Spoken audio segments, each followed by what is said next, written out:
પ્રણીત વચનામૃતજી પાન 1, વચનામૃતજી PAN number 1.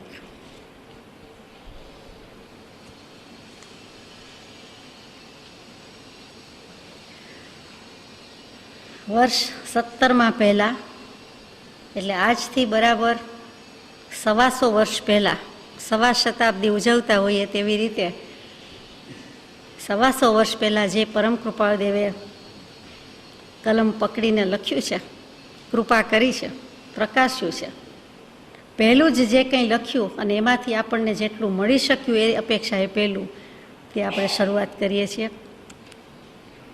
વર્ષ 17માં પહેલાં એટલે કે મોક્ષમાળાની પહેલાં, પણ પછી 8મે, 9મે, 10મે, 11મે વર્ષે ક્યારે લખ્યું એ સવાલ જ રહેશે. 8 થી 11માં લખાયેલા વચનો છે. પુષ્પમાળાની પહેલાં પણ આ લખાયેલા વચન પ્રવચન સમાન છે. જે પુરુષ, જે પરમાત્મા 8 વર્ષની વયે કવિતા રચવાની શરૂઆત કરી, જે પરમાત્માએ 9મે વર્ષે રામાયણ અને મહાભારત જેવા મહાકાવ્યો મિની ફોર્મમાં, સંક્ષિપ્ત ફોર્મમાં, નાના ફોર્મમાં, તેમ છતાંય 5-10 હજાર શ્લોકમાં લખ્યા, જે મળી શક્યું નથી. અને એ જ પુરુષ 10મે વર્ષે, એ પુરુષ આત્મા, શુદ્ધાત્મા, સહજાત્મા થઈને બેઠો છે. તે પુરુષ 10મે વર્ષે. આપણી અપેક્ષા એ વર્ષ છે, વય છે. જ્ઞાનીને વય સાથે કોઈ અપેક્ષા નથી. અને તેમ છતાં 10મે વર્ષે એકદમ પુખ્ત વયનો લખે, પુખ્ત વયના આત્મ અનુભવી લખે, એવી અદાથી એમણે જે વચનો મૂક્યા છે તે વાંચવાનો, સાથે બેસીને વિચારવાનો આપણે યથાશક્તિ ભગવાનની આજ્ઞા લઈને આજે વિચાર કરીએ છીએ. પહેલું જ મૂક્યું એકડો. 1. ગણિત શાસ્ત્રીઓ, અંકશાસ્ત્રીઓ પણ જેને મહાત્મ્ય આપે છે કે જેના વિના કાંઈ નથી, તે એકડો. તે એકનો અંક, એકડા વિનાના મીંડા. એક કહેતા આત્મા, એક કહેતા પોતે, એક કહેતા જે કંઈ છે તે અસ્તિત્વ છે. તે પેલો પોતે છે, તો એ લખે છે, તો એ વાંચે છે, તો એ સાંભળે છે. એટલે એકડો કહેતા જ એમણે આત્મા પર જ લક્ષ કરાવ્યો છે. ગણિત શાસ્ત્રીઓ પણ જ્યારે એમ કહે કે એક એટલે એક શું કહેવું? જળ ચેતન તો અનંત વસ્તુ, અનંત જળ વસ્તુ, અનંત ચેતન. એનો લખનારો, જોનારો, જાણનારો, પ્રકાશનારો અથવા તો એને કેવલ જ્ઞાનમાં જાણીને કહેનારો કોણ? કે આ વસ્તુ આ પ્રમાણે છે. એટલે એકડો કહેતા જ આત્માની જ વાત છે. એટલે પહેલું જ મૂક્યું છે એક. સંખ્યાની દૃષ્ટિએ પહેલું હોવાથી એક જરૂર છે, પણ બીજી રીતે પણ એક જ છે. અને ત્યાર પછી મૂક્યું છે પ્રથમ શતક. એ જમાનો હતો કે જ્યારે ઘણા બધા શતકો લખાતા. શતક એટલે શું? શત, 100. 100ની સંખ્યાનો સમૂહ તે શતક. 100ની સંખ્યામાં પછી થોડાક ઓછા વધતા હોઈ શકે, 112, 114, 105 શ્લોક હોય તો પણ એ શતક લખ્યું કહેવાય. તો એવી રીતે 100 શ્લોકમાં કે 100 ગાથા કે 100 કડીમાં જે કંઈ લખવું તે શતક હતું. અને એ વખતે કેટલાક જીન શતક કોઈ લખ્યું છે, ભાવના શતક લખ્યું છે, પ્રબોધ શતક લખ્યું છે, વેદાંતમાં સદબોધ શતક છે, પ્રબોધ શતક છે, જેનો કૃપાળદેવે ઉલ્લેખ કર્યો છે. એવું જ મહાયોગી ભર્તૃહરિજીએ વૈરાગ્ય શતક, નીતિ શતક, શૃંગાર શતક વગેરે શતક ચતુષ્ટય લખ્યા. તો અહીંયા પરમ કૃપાળદેવને પણ શતક લખવાનો ભાવના થઈ છે. અને એ ભાવના મૂર્તિમંત સ્વરૂપે જેટલી થઈ શકી તેટલી કરી છે. આપણને આ અપૂર્ણ મળ્યું છે. આ પ્રથમ શતક લખ્યું છે. એમાં 19 ગાથા આવે છે, જેમાં જળહળ જ્યોતિ સ્વરૂપની 17 ગાથા અને અહીંયાની જે ગણો તે. આ 19-20 ગાથા લખીને પછી અપૂર્ણ છે. એ આપણને પૂરેપૂરું મળી શક્યું નથી. મોક્ષ સુબોધ નામનું શતક લખવાની શરૂઆત કરી પરમ કૃપાળદેવે. 20 ગાથા જેવું લખ્યું અને ત્યાર પછી કાં તો લખ્યું નથી, કાં તો મળી શક્યું નથી. મોટે ભાગે એમ કહેવાય છે અને એમ માનવા પ્રેરાય છે, આપણે પણ પ્રેરાઈએ છીએ કે એ લખાયું નથી, લખી શકાયું નથી. શું કામ લખી શકાયું નથી? બિઝી થઈ ગયા તો કે આત્મ ઉપયોગમાં જ વ્યસ્ત છે. બીજા ભલે કામ હોય તેમ છતાં એટલે લખ્યું નથી એમ નથી. પણ આપણા જેવા જીવોને આવું સીધું સાદું, એમને સ્પષ્ટ સીધું સાદું લાગે છે, તે અઘરું પડશે એમ માનીને એમણે લખ્યું નથી.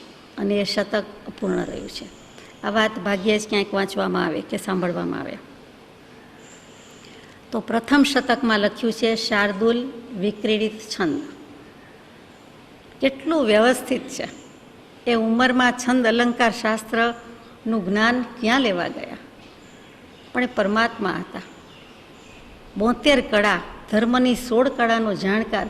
પછી થયું છે એમ નથી, આ તો લઈને આવેલો છે. એ પુરુષ યુગ યુગનો યોગી, મહાયોગી, જે કામ કરવા આવ્યો છે એ લખી ગયો છે. એમણે લખ્યું કે શાર્દુલ વિક્રીડિત છંદ. શાર્દુલ એટલે સિંહ નહીં, ઘણાને મનમાં એ ભાવ છે. શાર્દુલ એટલે વાઘ. તો શાર્દુલ વિક્રીડિત, જેણે વાઘ ચિત્તાની રમત જોઈ હોય કોઈક વખત કે વાંચ્યું હોય એને ખ્યાલ હશે કે કેવું હોય. એવો જ આ રાગ છે જે આપણે બહુ પરિચિત છીએ કે અરહંતો ભગવંત ઇન્દ્ર મહિતા સિદ્ધાશ્ચ સિદ્ધિ સ્થિતા. એ રાગ અને ગર્જના કરતા હોય, ત્રાડ પાડતા હોય, એવી રીતે શાર્દુલ વિક્રીડિત છંદ છે. અને આમ જુઓ તો વાઘની રમત જેવો છે. એ આરો અવરો જે રીતે છે, આપ સંગીતના સુગ્ન છો એટલે વધારે જાણો છો, પણ એ શાર્દુલ વિક્રીડિત વૃત્ત કહેતા છંદ એ છંદમાં લખાયું છે. શું લખ્યું છે? ગર્જના જ કરે છે. મહાવીરના જ સંતાન છે, બીજા મહાવીર છે. ગ્રંથારંભ પ્રસંગ રંગ ભરવા, કોડે કરું કામના. પ્રથમ જ શબ્દ મૂક્યો ગ્રંથ. ગ્રંથ શું? જે વડે, જેનાથી, જેમાં, જેની અંદર અર્થ રચાય છે, ગૂંથાય છે, તે ગ્રંથ. જેના વડે જેમાં અર્થ ગૂંથાય છે તે ગ્રંથ. ગ્રંથ કહીએ એટલે આપણે શાસ્ત્ર કહીએ છીએ. તે જ વસ્તુ કેવી છે? પણ આ જે કહેવાય છે તે ક્ષમાશ્રમણ થઈ ગયા. દેવર્ધી ગણી ક્ષમાશ્રમણ. એમણે જે મૂક્યું છે વિશેષ આવશ્યક ભાષ્ય, એમાં એક શ્લોક મૂક્યો છે અને એમાં એણે ગ્રંથની વ્યાખ્યા સુંદર આપી છે કે જે વડે જેમાંથી અર્થ ગૂંથાય છે. જુઓ, અર્થનો ઉપર ભાર છે. અર્થ શું? જે વડે જેમાંથી આત્મા જ ગૂંથાય છે. જળ ચેતન સંબંધીના વિચારો તે પણ અર્થ છે. કૃપાળદેવનો અર્થ છે. કૃપાળદેવે કીધેલો અર્થ છે, 97માં પત્રમાં મૂકેલો અર્થ છે, 4 પુરુષાર્થની વ્યાખ્યામાં કીધેલો અર્થ છે. તો ત્યાં એમ મૂક્યું કે અર્થ, જેમાં અર્થ ગૂંથાય છે તે ગ્રંથ. એ જેમ તેમ નથી, ગૂંથણી છે. આ શાસ્ત્ર કહેતા પણ ગ્રંથ કયું? કૃપાળદેવ એમનેમ શબ્દ પ્રયોજન, એ શબ્દ સમ્રાટ છે, શબ્દ સ્વામી છે. મહાદેવ્યા કુક્ષિરત્નમ શબ્દ જીત વરાત્મજમ. શબ્દને જેણે જીતી લીધો છે, શબ્દ બ્રહ્મ જેણે આત્મસાત કર્યું છે, પોતે જ પરબ્રહ્મ થઈને બેઠા છે, તેવો પુરુષ લખે છે. એટલે એક એક શબ્દમાં ખૂબી છે. તો ગ્રંથ પછી આરંભ, જ્યાં આત્મા જ આપી દેવાની વાત છે, આત્મા જ પ્રાપ્ત કરવાની વાત છે, એવો ગ્રંથનો હું આરંભ કરું છું. આરંભ આ બધી બાજુથી, આ મર્યાદામાં રહીને હું શરૂઆત કરું છું. પછી ગ્રંથારંભ પ્રસંગ રંગ ભરવા. આ પ્રસંગ સાંપડ્યો છે, આ અવસર મને મળ્યો છે, એમ કૃપાળદેવ લખે છે. પ્રસંગ એટલે આપણે તો પ્રસંગ એટલે પરસંગ, પરનો જ સંગ થાય. પરદ્રવ્ય, પર વસ્તુ, પરાઈ વાત, પરાઈ પંચાત, માથાકૂટ, કડાકૂટ, આપ બધું જાણો છો એટલે ખબર છે. એ પ્રસંગ નહીં, અહીંયા પ્રસંગ છે. શબ્દ તો એ જ છે, અર્થમાં ને ભાવમાં પલટન છે. પરનો સંગ નહીં, પ્ર કહેતા પ્રથમ પોતે છે એવું આત્માનું પ્રકૃષ્ટ સ્વરૂપનો જ જેને સંગ છે તે પ્રસંગ. પ્રસંગ છે અને મને અવસર સાંપડ્યો છે, ચાન્સ મળ્યો છે, આવો જોગ થયો છે, આવો ઉત્તમ સંયોગ મળ્યો છે, આવી તક મળી છે.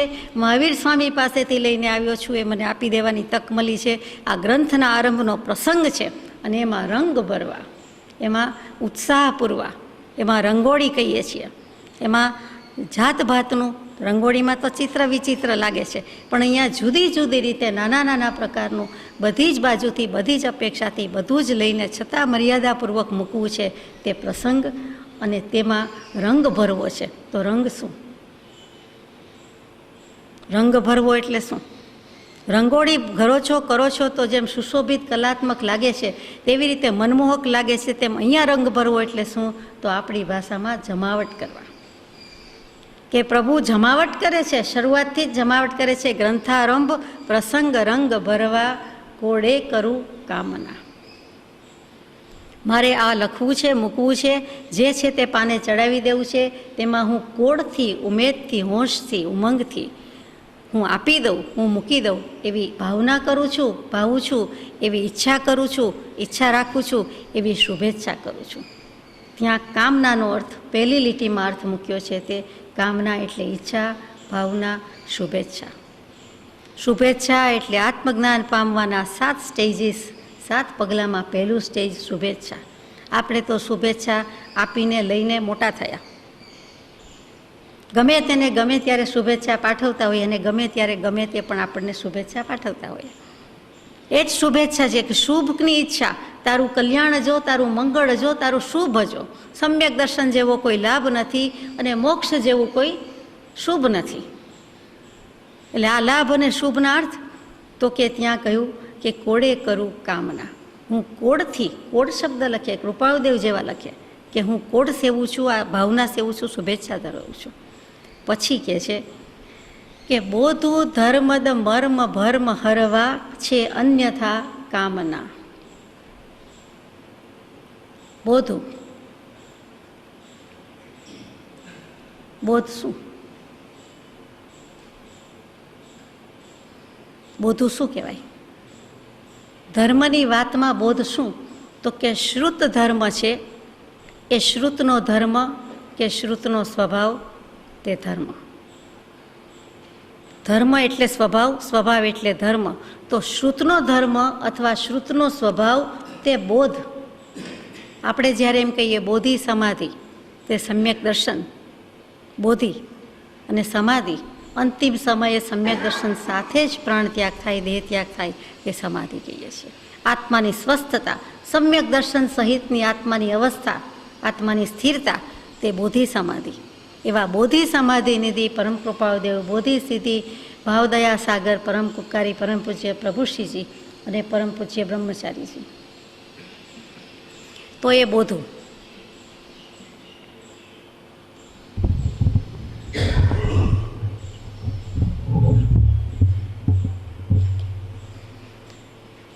એ જ બોધની વાત અહીંયા કહે છે કે બોધું તો હવે હું આપી દઉં, લખી દઉં.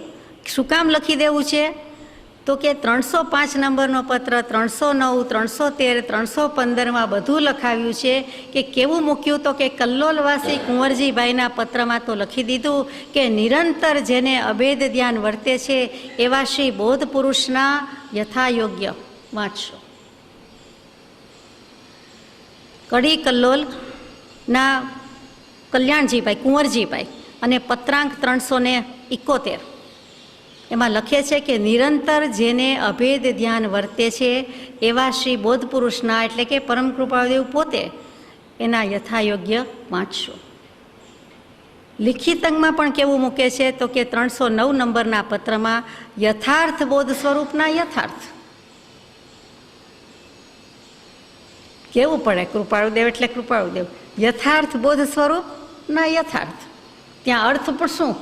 તો યથાર્થ શું? તો કે અર્થમ અનતિક્રમ્ય ઇતિ યથાર્થ.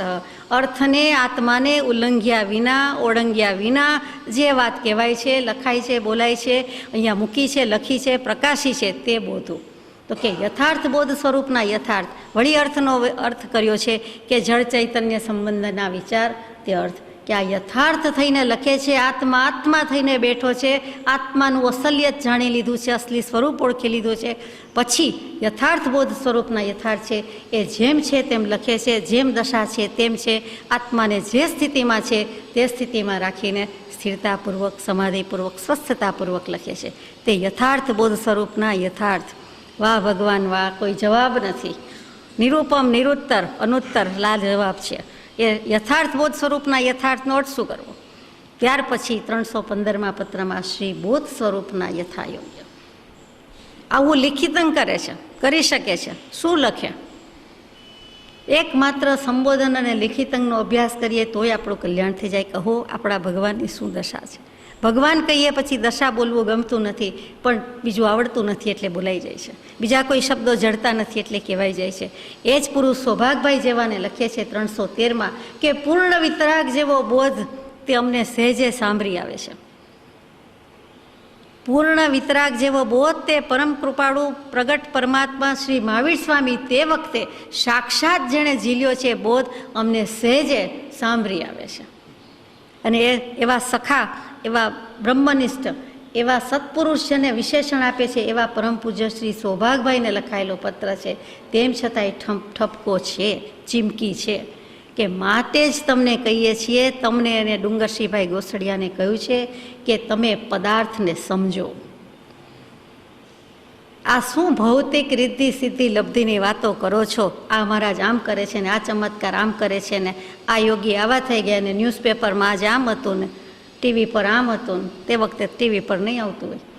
પણ આવી બધી વાતો ડુંગરસિંહભાઈ સૌભાગભાઈને કે ને સૌભાગભાઈ પછી કૃપાળુદેવને લખે તો કે એમ નહીં, વસ્તુનું સ્વરૂપ સમજો, પદાર્થને સમજો. એક જ પદાર્થ પરિચય કરવા યોગ્ય છે તે આત્મા, અને તેની વાત સમજો. એની પાસે અનંત લબ્ધિ છે.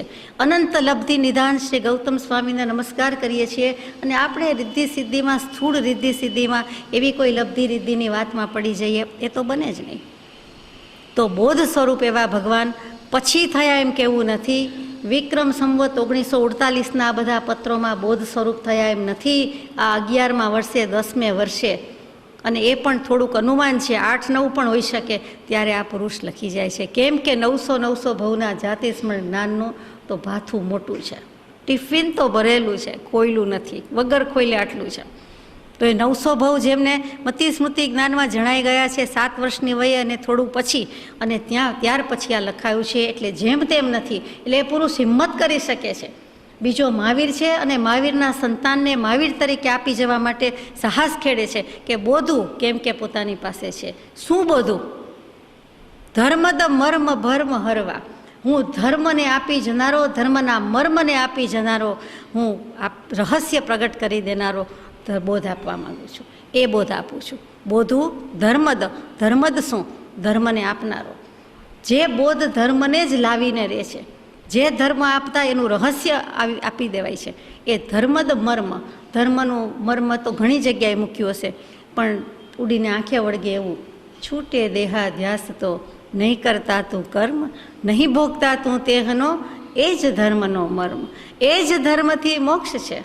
તું છો મોક્ષ સ્વરૂપ. અનંત દર્શન જ્ઞાન તું અવ્યાબાદ સ્વરૂપ.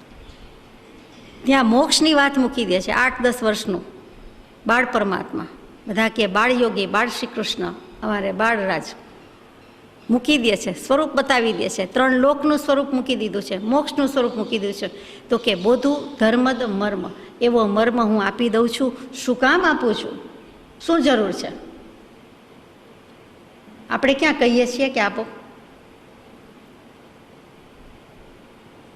પણ જીવો પરની કરુણા છે કે જીવો ભ્રાંતિમાં છે, ભ્રમમાં જીવે છે, વેમમાં જીવે છે, અજ્ઞાનમાં જીવે છે, મિથ્યાત્વની મોજમાં માલે છે. એ ભ્રમ, ભર્મ એટલે ભ્રમ. ભ્રમ એટલે શું? ન હોય અને માનવું. છીપલું પડ્યું હોય ને ચાંદી પડી છે, ઝાડનું ઠૂઠું ઊભું હોય ને અંધારામાં ગઈકાલે એમ થાય કોક ઊભું છે, ક્યારનું ઊભું છે, સ્થિર છે, ભગવાન જેવી સ્થિરતા છે, પણ ઝાડનું ઠૂઠું છે, વૃક્ષનું ઠૂઠું ઊભું છે, થડું ભરેલું છે, માણસ નથી. તો ત્યાં ભ્રાંતિ છે. એમ જ દેહ તે મારો નહીં, છતાં હું મારો માનું. આપણે આપણા દેહને માનીએ, દેહાદિક પદાર્થને માનીએ, દેહાદિક સગા સંબંધીને માનીએ તો એ ભરપૂર મિથ્યાત્વ છે. ખોટા દેવગુરુ ધર્મને માનીએ તો પણ એ મિથ્યાત્વ છે. ગૃહિત મિથ્યાત્વ, અગૃહિત મિથ્યાત્વ. વેદાંત દર્શનની રીતે કૃપાળુદેવ અહીંયા મિથ્યાત્વ શબ્દ નહીં મૂકતા, ભ્રમ મૂક્યો. ભર્મ, ભ્રમ, ભ્રાંતિ. શાંતિમાં જવાનું છે પણ છીએ ભ્રાંતિમાં. કઈ ભ્રાંતિ રહી છે? તો કે વેદાંત દર્શન 5 ભ્રાંતિ કહે છે. મુખ્યમાં મુખ્ય 5 ભ્રાંતિ કહે. જેમ આપણે મુખ્ય મિથ્યાત્વ 5 કહીએ, પછી 8 કહીએ, પછી 25 કહીએ, બાકી તો અનંતું છે. તો એ 5 ભેદ કીધા છે તે વેદાંત દર્શનમાં. પેલી ભેદ ભ્રાંતિ, જીવને ઈશ્વરનો ભેદ, જીવને કર્મનો ભેદ, જીવોનો પરસ્પર ભેદ. આ બધી ભ્રાંતિની વિચારણા આપણે કરતા નથી, પણ એ ભેદ ભ્રાંતિ કીધી. પછી બીજી ભ્રાંતિ કીધી છે તે કરતા ભોગતાની ભ્રાંતિ કીધી, કે જીવને હું કરું છું, હું ભોગવું છું, એમાંથી ઊંચા આવતા નથી. અને મોટે ભાગે કરતા ભોગતાની ભ્રાંતિથી જ સંસાર ઊભો છે. અંતઃકરણના ધર્મ છે એ ભૂલી જાય છે. મને ગરમી લાગી, મને સુખ ઉપજ્યું, હું પડી ગયો, મને વાગી ગયું, આ બધું શું છે? તો કે સુખ દુઃખ હર્ષ શોક, મને ભૂખ લાગી, મને તરસ લાગી, આ બધી ક્ષુધા તૃષા, આ 6 એ 6 અંતઃકરણના ધર્મ છે અને એ પણ એક જાતની ભ્રાંતિ છે. એ ભોગતાપણાની ભ્રાંતિમાં આ બધું આવે, કરતા લાગે અને ભોગતા લાગે. ત્યાર પછી સંગ ભ્રાંતિ છે કે જીવને દેહમાં મારાપણું લાગે છે અને બીજા બધામાં ગૃહમાં મમત્વ લાગે છે. દેહમાં હુંપણું લાગે છે અને ગૃહમાં મમત્વ એટલે મારાપણું લાગે છે. હું અને મારું એને હુંપણું અને મારાપણું કીધું. આપણને લાગુ પડતું હોય તો આપણે વિચારવાનું છે. પર્યુષણ જેવું પર્વ છે. ત્યાર પછી વિકાર ભ્રાંતિ મૂક્યું છે. એમાં શું છે? તો કે વિભાવ પરિણતિ કરે છે. સંગના યોગે આ જીવ ભૂલ્યો છે, તો એ વિકાર ભ્રાંતિ છે, વિભાવ છે અને છતાં પણ એને સમજાતું નથી. બીજી રીતે કહું તો દૃષ્ટાંત, દૂધનો વિકાર તે દહીં છે, બરોબર? પર્યુષણમાં ને એમાં વળી ઉપવાસ એકાસના એમ્બિલમાં આપણે આવા બધી વાત ન કરાય. ભોજનની વસ્તુની, ખાદ્ય સામગ્રીની વાત કરીએ સુગંધ આવે, પણ એમ નથી. તો કે દૂધમાંથી દહીં થઈ જાય છે પણ એ વિકાર જ છે. અને તે વખતે બ્રહ્મનો પણ વિકાર લાગે છે કે આ જીવ, આ જગત એક બ્રહ્મ છે, એમાંથી જ બધું વિકસ્યું છે, એનો જ પ્રસ્તાર છે, પથારો છે, એવી જે વેદાંતની માન્યતા, તો ત્યાં વિકાર ભ્રાંતિ છે. અને જે છેલ્લું કીધું છે તે કે જગત અસત્ય છે. એટલે કંઈ નહીં, હે ભગવાન તું એક સાચો, બાકી બધું ખોટું. એટલે કે દુનિયા ખોટી, જગત અસત્ય, જગત અસત, દેખીતું અસ્તિત્વમાં હોવા છતાં જગત મિથ્યા, બ્રહ્મ સત્ય, જગત મિથ્યા. તો કે અસત્ય હોવા છતાં, ખોટું હોવા છતાં, નકામું હોવા છતાં, મિથ્યા હોવા છતાં હું એને મારું માનું છું, એમાં સ્વીકારું છું, રહું છું અને એ મારી ભૂલ છે, એ ભ્રાંતિ છે. તો કે એવું ભાન થવું. પણ ત્યાં ભાન નથી થતું ત્યાં સુધી એ ભ્રાંતિ જ છે, બીજું કાંઈ નથી. સંભળાય છે ને? એટલે આ 5 પ્રકારની ભ્રાંતિથી જીવે રહિત થવાનું છે. એટલે કૃપાળુદેવ કહે છે, બોધું ધર્મદ મર્મ ભર્મ હરવા, આ તમારી ભ્રાંતિ છે. આપણી બધાની આ 5 પ્રકારની ભ્રાંતિ છે કે મિથ્યાત્વ છે. અજ્ઞાન મિથ્યાત્વ, અક્રિય મિથ્યાત્વ, વિપરીત મિથ્યાત્વ, સાંશયિક મિથ્યાત્વ, લૌકિક મિથ્યાત્વ, લોકોત્તર મિથ્યાત્વ, અણાભોગ મિથ્યાત્વ. અહો, મિથ્યાત્વ અણાભોગ પણ હોય, પણ છે, મૂક્યું છે શાસ્ત્રમાં. આ બધા જ પ્રકારના મિથ્યાત્વ એ જ ભ્રાંતિ, ભ્રાંતિ એ જ મિથ્યાત્વી. એનું હરણ કરી દેવું છે, એને દૂર લઈ જવી છે, એનાથી છોડી દેવું છે, છુટકારો મેળવવો છે. એ બોધું ધર્મદ મર્મ ભર્મ હરવા છે. અન્યથા કામના, અન્યથા બીજું કાંઈ મારે કામ નથી, બીજું કાંઈ પ્રયોજન નથી, બીજો કોઈ ઉપયોગ નથી. પરમ કૃપાળુદેવ જેવો નિસ્વાર્થ ગુરુ, ભગવાન પરમાત્મા નિષ્પ્રભ મળે, આ કાળમાં મળે. અને લખ્યું, પોતે લખ્યું, આપણને લાગે કે બીજું કોઈ કામ નથી. મૂળ માર્ગ સાંભળો જીન નો રે, નો એ પૂજાદિની જો કામ ના રે, નો એ વાલું અંતર ભવ દુઃખ. કોઈ પામે મુમુક્ષુ વાત, મૂળ માર્ગ સાંભળો જીન નો રે. એ પછી લખ્યું, પહેલાં દશા નહોતી, પહેલાં પણ છે. લખે છે અન્યથા કામના, બીજું મારે કાંઈ કામ નથી કે પ્રયોજન જ નથી, બીજો કોઈ હેતુ નથી આ કહેવા પાછળ કે આ ધર્મનો બોધ કરવા પાછળ, બીજું કાંઈ નથી. આટલું વાંચતા આપણને કૃપાળુદેવનું યત્કિંચિત ઓળખાણ થઈ જાય એવું છે. પછી ભાખું મોક્ષ સુબોધ ધર્મ ધનના જોડે કથું કામના. બોધું પછી આવ્યું ભાખું, ભા પ્રકાશવું, એના પરથી ભાસ, આભાસ, પ્રતિભાસ, ભાષણ બધા શબ્દો આવ્યા. તો ભા એટલે પ્રકાશ, અને તીર્થંકર દેવની દેશના એ સાચી ભાષા. કૃપાળુદેવ પોતે લખે કે ભાખ્યું ભાષણમાં ભગવાન, ધર્મ ન બીજો દયા સમાન. ત્યાં ભાખ્યું, અહીંયા તો ભાખ્યું એટલે લૌકિક પરિભાષામાં એમ જ થાય, ભવિષ્ય ભાખ્યું. ભવિષ્યની આગાહી કરે, ભવિષ્યનું કથન કંઈ બતાવે, તે જ ભાખ્યું કહેવાય. તે પણ કહેવાય, ન કહેવાય એમ નથી. કે ભવિષ્યના જીવોને પણ ઉપયોગી છે એટલે એ પણ ભાખવું છે. અને સાથે સાથે ક્યારે ભાખી શકે? તો કે આત્મા જ્ઞાન સ્વરૂપ, પ્રકાશ સ્વરૂપ, પ્રગટ પુરુષોત્તમ, પ્રગટ પ્રકાશમય થયો હોય ત્યારે ભાખી શકે. એમનેમ તો બોયલું જાય, વૈખરી વાણી વહી જાય, બાકી હવાને પાણી. આ વાણી, જીનવાણી, વિતરાગવાણી, કૃપાળુદેવની વાણી તે વાણી, બાકી વાને પાણી. ધૂળ ધાણીને હવા પાણી, એ વાને પાણી છે. આ વાણી જુદી છે, આ પરાવાણી છે. અને એમાં લખે ભાખું. હવે હું ભાખી દઉં છું. ભાષણમાં ભગવાન ભાખે છે, તીર્થંકર દેવ દેશના આપે છે. અહીંયા અમે આ પાને ઘણું કરીને શ્રી વવાણિયા તીર્થમાં જ લખાયું છે, ત્યાં લખી દઈએ છીએ, ભાખી દઈએ છીએ, બોલી જઈએ છીએ, પ્રકાશીએ છીએ કે ભાખું મોક્ષ સુબોધ ધર્મ ધનના. આ મોક્ષ સુબોધ નામનું શતક લખું છું, મોક્ષ માટેનો સમ્યક બોધ લખી જાઉં છું. અને શું કામ? તો કે ધર્મ ધનના, ધર્મરૂપી ધન કમાવા માટે.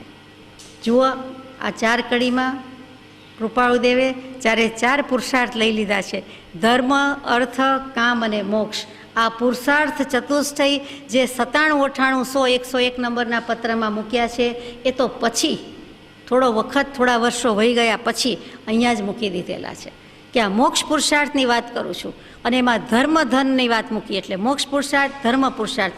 કામનામાં કામ શબ્દ આવ્યો તો કામ પુરુષાર્થ. ને ધર્મ, અર્થ, કામ અને મોક્ષ. અને અર્થ તો વારંવાર આવે છે, ગ્રંથારંભથી જ શરૂ કરી છે વાત.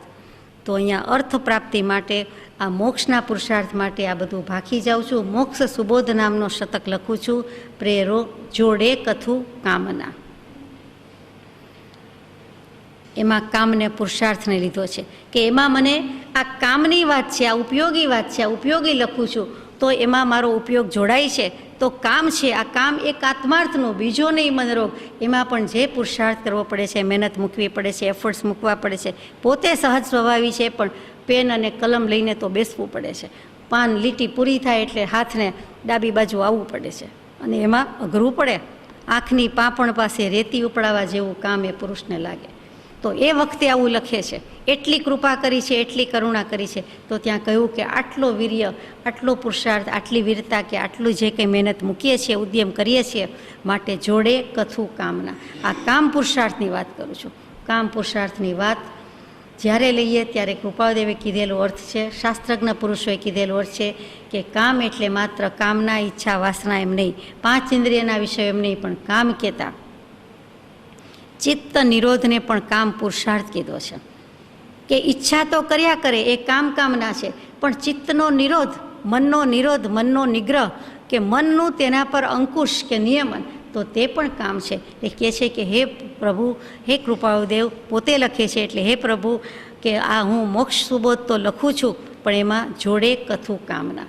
કંઈક વિચારજો, કંઈક કામ કરજો, કંઈક કામ કરવાનું છે તે સાધી જજો, એવો પુરુષાર્થ પ્રેરજો. એટલે લખ્યું કે કામ પુરુષાર્થ. એટલે ચિત્ત નિરોધ પણ અહીંયા પ્રેરે, ભગવાન આપણને પ્રેરે, મનને હું વશમાં રાખી શકું એવું પણ પરમ કૃપાળુદેવે પ્રાર્થના રૂપે મંગલાચરણમાં સામાન્ય રીતે મૂકી દીધું છે, સૌ સ્વાભાવિક રીતે મૂકી દીધું છે. એક જ શબ્દ પાસેથી કેટલા કામ લીધા છે જોવાનું છે. એટલે અહીંયા કામ પુરુષાર્થ આવી ગયું. પહેલી કામના કઈ તે ઈચ્છા, ભાવના, શુભેચ્છા કઈ. બીજું કામ ના જુદું લખ્યું છે તે પ્રયોજન વિના, મારે કાંઈ કામ નથી, બીજું કોઈ પ્રયોજન નથી. ત્રીજું કામના સાથે જ છે, ત્યાં કામ પુરુષાર્થની વાત છે, કામના છે, અને ત્યાં પુરુષાર્થને મૂકી દીધો છે કે કાંઈક કરવાની વાત આવી. ચોથી લીટી લઈએ, ચોથું વચન, કે એમાં તત્વ વિચાર સત્વ સુખદા પ્રેરો પ્રભુ કામના. ચારેય પુરુષાર્થને ચારેય વખત કામના શબ્દ. શરૂઆત કરી કે એમાં તત્વ વિચાર સત્વ સુખદા. એમાં શેમાં? તો કે આ 3 લીટી લખી, ધર્મ, અર્થ, કામ. તેમાં તત્વ વિચાર, આમાં તત્વનો વિચાર મૂકી દીધો છે. આટલી વાતમાં તત્વનો વિચાર મૂકી દીધો છે. પછી કેવો મૂકી દીધો છે? તો કે સત્વ સુખદા. તત્વ કેવું? તત્વ શું? તત્ તે પણું, તે પણાનો ભાવ, તે તત્વ. હું નહીં, તું નહીં, અમે નહીં, તમે નહીં, ત્રીજો પુરુષ એક વચન, તે પરમાત્મા તત્વ. હું નહીં, તું નહીં, અમે નહીં, તમે નહીં, મારું નહીં, તમારું નહીં, તો રહ્યું તો કે ત્રીજા પુરુષનું. ત્રીજો પુરુષ છે કોણ? હું, તું, તે. ગુજરાતી ભાષા લ્યો, સંસ્કૃત લ્યો, ઇંગ્લિશ લ્યો, ગમે તે લ્યો, તો તે થર્ડ પાર્ટી, ત્રીજો, આપણા વચ્ચે નથી, આપણી સાથે નથી, આપણાથી પર છે. એવું કોણ તત્વ છે? પરમાત્મા તત્વ. આપણી સાથે આપણા માં ભલે રહેલું છે, પણ આ પર થઈને બેઠો છે એવું એ પરમાત્માને સંબોધીને કહે છે. જે શુદ્ધાત્મા સિદ્ધાત્મા થઈ ગયા એને કહે છે તો કે એ તત્વ, એમાં તત્વ વિચાર સત્વ સુખદા. એ તત્વની વાત આત્માની અસલિયતની વાત છે, મૂળ વાત છે, વાસ્તવિક વાત છે, રિયલની વાત છે, ખરેખરું જે ખરું છે તેની વાત છે. ખરી થઈ, ખરું થયું. શું ખરું થયું ને ખરી થઈ? આ વ્યવહારની વાત. આજ તો ખરું થયું. એ જો ખરું થયું તો આત્મા ખરો નહીં. નાનપણમાં ખરું અને ખોટું કરતા તો ખરું જ કહેતા ને, સાચું અને ખોટું. પછી ખરખરીઓ કહેતા, ખરેખર બધું જ સાચું, આખું સાચું. એટલે ખરેખર સંપૂર્ણપણે સાચું એ ખરેખરું ખરખરીઓ. આ જ ખરું કેવું છે કે એમાં તત્વ વિચાર તો કે અસલ વાત કઈ છે, ખરી વાત કઈ છે, શું સ્વરૂપ છે મારું ખરું, તો એ ખરી વાત મૂકી દીધી છે કે એમાં તત્વ વિચાર સત્વ સુખદા. સત પ્રત્યે લઈ જાય. જુઓ, ઓમ તત્ સત મૂકી દીધું છે આ 4 લીટીમાં. એમાં ઓમ, તત્ ને સત. તત્ તે તત્વની વાત, તત્વનો વિચાર મૂક્યો. સત્વ સત, અસ્તિત્વ, હયાતી, આત્મા, વિદ્યમાનતા. તે હું છું, તે પુરુષની વાત કરું છું, તે પરમાત્માની વાત કરીએ છીએ, લખાય છે. પણ ભગવાન કહે છે, કૃપાદેવ કહે છે, અને આપણે પણ કહી શકીએ, કહી શકવું જોઈએ કે તે જે જીનાત્મા કે શુદ્ધાત્મા થાય છે તે જીન સ્વરૂપ છે, તેવું જ આપણું નિજ સ્વરૂપ છે કે નહીં? શીતલ જીન તુજ મુજ વિચી આતરું, નિશ્ચયથી નહીં કોઈ. દણસણ દાણ ચરણ ગુણ જીવને સહુને પૂરણ હોય, અંતર્યામી રે સ્વામી સાંભળો. એટલે ભગવાન માને આપણામાં જે અનંત ચતુષ્ટય કે જ્ઞાન દર્શન ચારિત્ર ગુણ છે એ તો આપણામાં પણ છે જ. એમણે પરિપૂર્ણ પ્રગટાવી દીધા, આપણે પ્રગટાવ્યા નથી, એટલો ભેદ. બાકી શું ભેદ છે? નિશ્ચયથી કોઈ ભેદ છે? જે જીન સ્વરૂપ છે એ જ નિજ સ્વરૂપ છે. બોલવા લખવામાં ભૂલ થઈ જાય તો એ માફ જ છે, કેમ કે એ જ છે. જીનપદ નિજપદ એકતા, ભેદભાવ નહીં કાંઈ, લક્ષ્ય થવાને તેહનો કયા શાસ્ત્ર સુખદાય. કૃપાદેવ જ લખે છે અંતિમ સંદેશમાં કે જીનપદ નિજપદનો કોઈ ભેદ નથી, પણ એ ભેદ નથી અને એ લક્ષ્ય કરાવવા માટે જે કહ્યું છે એટલા માટે આ સત્શાસ્ત્રનો આટલી બધી સૃષ્ટિ છે, વિસ્તાર છે, પ્રસ્તાર છે, પથારો છે. વિસ્તાર રુચિ જીવને એમાંથી બોધ લાગે છે, સંક્ષિપ્ત રુચિ જીવને શોર્ટકટમાં જેને રસ છે એને તો કૃપાદેવનું ઓળખાણ, એના પ્રત્યે શ્રદ્ધા, એના પ્રત્યે પ્રેમ, તો પર પ્રેમ પ્રવાહ બઢે પ્રભુ સે, સબ આગમ ભેદ સૂર બસે. એક સહજ સ્વભાવની સ્વરૂપની વાત મૂકી દીધી અને સહજ સ્વરૂપે જીવની સ્થિતિ થવી તેને શ્રી વિતરાગ મોક્ષ કહે છે. મોક્ષનું સ્વરૂપ આપી દીધું, મોક્ષના ઉપાય આપી દીધા. વચ્ચે જે ભયસ્થાન છે, જ્યાં જીવ અત્યાર સુધી લપસ્યો છે, ચૂક્યો છે, ભ્રષ્ટ થયો, પડ્યો, તે પણ મૂકી દીધા અને એના ઉપાય પણ મૂકી દીધા. એકમાત્ર ગુરુનું શરણ, એકમાત્ર સત્પુરુષનું શરણ. પુરુષ સાચો જોઈએ તો બધી વાત સુગમ છે, નહીં તો જ્યાં છીએ ત્યાંથી પણ લપસી જવાનું, ગબડી જવાનું, નીચે જવાનું છે.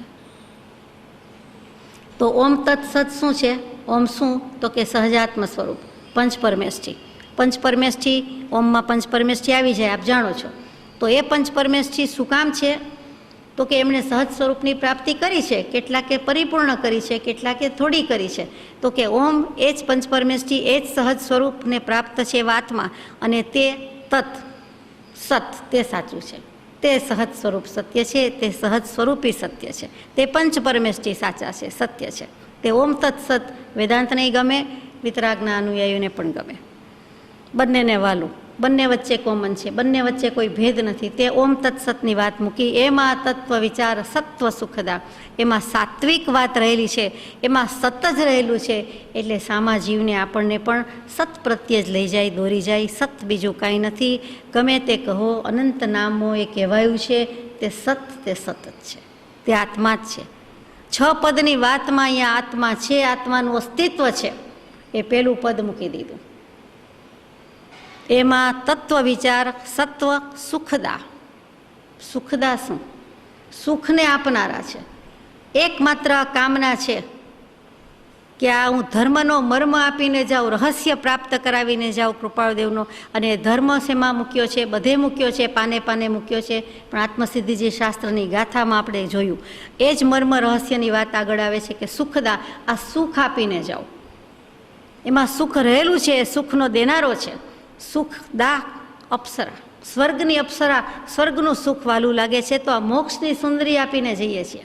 મુક્તિ વધુ કહેવાય છે, મોક્ષ લક્ષ્મી કહેવાય છે. મોક્ષ લક્ષ્મી લટકા કરે એટલે કે સિદ્ધ શિલા ઉપર જીવ અનંત સુખ ભોગવે છે તે, અનંત ચતુષ્ટયનું સુખ ભોગવે છે તે. તો મુક્તિ સુંદરી ઘણા સ્તવનમાં ગાઈએ છીએ, ઘણી સજાઈમાં ગાઈએ છીએ, ઘણા શાસ્ત્રોમાં પણ મૂક્યું છે. મુક્તિ વધુ કહો, મોક્ષ સુંદરી કહો, મોક્ષ લક્ષ્મી કહો કે સુખદા અપ્સરા કહો. મોક્ષની અપ્સરા એટલે મોક્ષની સુંદરી. પેલી તો સ્વર્ગની છે, ફરી જન્મ મરણમાં આવવું પડે. આ મોક્ષની છે. પ્રેરો પ્રભુ કામના. હવે હે પ્રભુ, આ આપી દઉં છું, પણ એમાં કામના એટલે ત્યાં કામ રહિતતા એટલે કે વીતરાગતાને પ્રેરણા કરો. મને વીતરાગતા પ્રેરો. આ વીતરાગતા પ્રેરશે તો બધું થશે. હણે બોધ વિતરાગતા અચૂક ઉપાય. આમ એ આત્મસિદ્ધિજી શાસ્ત્રમાં તો બહુ પછી આવ્યું, પણ અહીંયા તો શરૂઆતમાં જ કરી દીધું છે કે અહીંયા બોધની વાત મૂકી, બોધવું, પછી ભાખવું, અને પછી છેલ્લે પ્રેરો પ્રભુ કામના.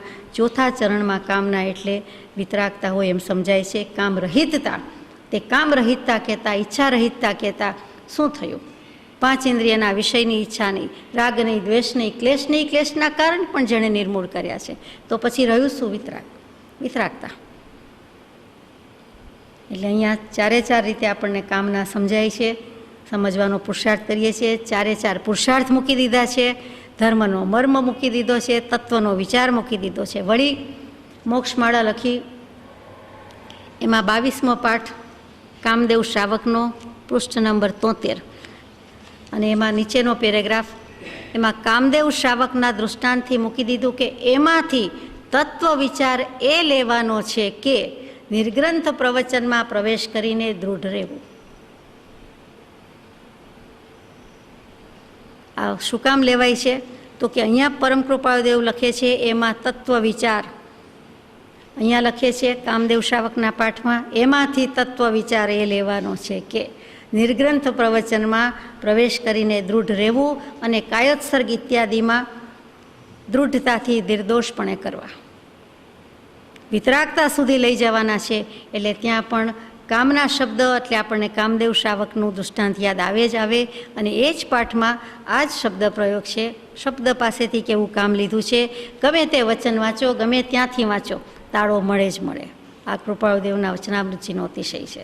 એમાં તત્વ વિચાર, સત્વ સુખદા પ્રેરો પ્રભુ કામના. ટૂંકમાં પહેલી કામના તે ભાવના, ઈચ્છા કે શુભેચ્છા. બીજા ચરણમાં કામ ના જુદું મૂક્યું છે એટલે પ્રયોજન નથી, કામ નથી તે. ત્રીજી કામના એટલે કામ પુરુષાર્થ, અને ચોથું કામના તે કામ રહિતતા, વિતરાગતા. આમ સમજાય છે. ત્યાર પછી આગળ જઈએ. છપ્પઈ. છંદ બદલાઈ ગયો, રાગ બદલાઈ ગયો. છપ્પઈ એટલે અખાજીના, અક્ષય ભગતજીના આપણને છપ્પા યાદ આવે તે જ.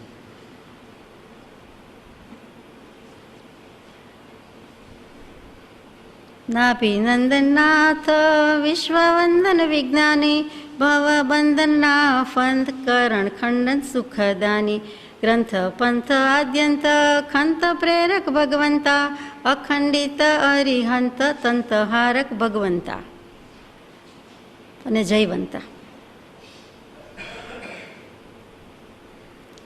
અખાજીના છપ્પા તો જુદા ગાઈએ આપણે. નાભિનંદનનાથ. હવે પરમ કૃપાળુદેવે મહાવીર સ્વામી સાથે તો હતા રહ્યા, એમના છેલ્લા અંતેવાસી શિષ્ય હતા, એટલે એમનો ઉપકાર તો એમના પર અસીમ અથાગ હતો જ, વણાયેલો હતો. એ બોધ પણ સાંભળી આવ્યો હતો. પણ આ અવસર્પિણી કાળના, આ વિષમ કાળના, આ હુંડાવસર્પિણી કાળના, આવા ધીટ કાળના, વિકરાળ, બિહામણા, ભયંકર, ભયાનક હુંડ સંસ્થાન ધરાવતા એવા હુંડાવસર્પિણી કાળના, કેટલી ચોવીસી જાય ત્યારે આવો કાળ આવે, આવા કાળના પ્રથમ તીર્થંકર દેવ જે થયા તેમને સ્મરણમાં લીધા છે, તેમને અંજલિ આપી છે કે આ કાળની અપેક્ષાએ પ્રથમ તીર્થંકર તે પ્રથમ તીર્થંકર. ચરમ તીર્થંકર શ્રી મહાવીર સ્વામી કબૂલ, એમના શાસનમાં જીવીએ છીએ, પણ દાદા કયા છે? આદેશ્વર દાદા એમને કહીએ છીએ. દાદાને યાદ કર્યા. નાભિનંદન નાથ, એમાં પણ એમના પિતાશ્રીને પહેલાં યાદ કર્યા કે 14 કુલકર થયા છે અને 7 મનુ કહેવાય છે. એમાં નાભી પણ એક કુલકર છે અને એ નાભી રાજા એટલે કે ઋષભદેવ ભગવાનના પિતાશ્રી એટલે કે નાભી રાજાના પુત્ર તે નાભિનંદન નાથ, વિશ્વવંદન વિજ્ઞાની. આપને પ્રશ્ન થાય કે નહીં? મને જ થાય. મંદિરજીમાં, દેરાસરજીમાં મૂળ નાયકજીની આરતી ઉતારતા હોઈએ. મૂળ નાયકજી ગમે તે હોય, પણ જય જય આરતી આદિજી નંદા, નાભિરાયા મરુદેવિકો નંદા. કેમ એમ?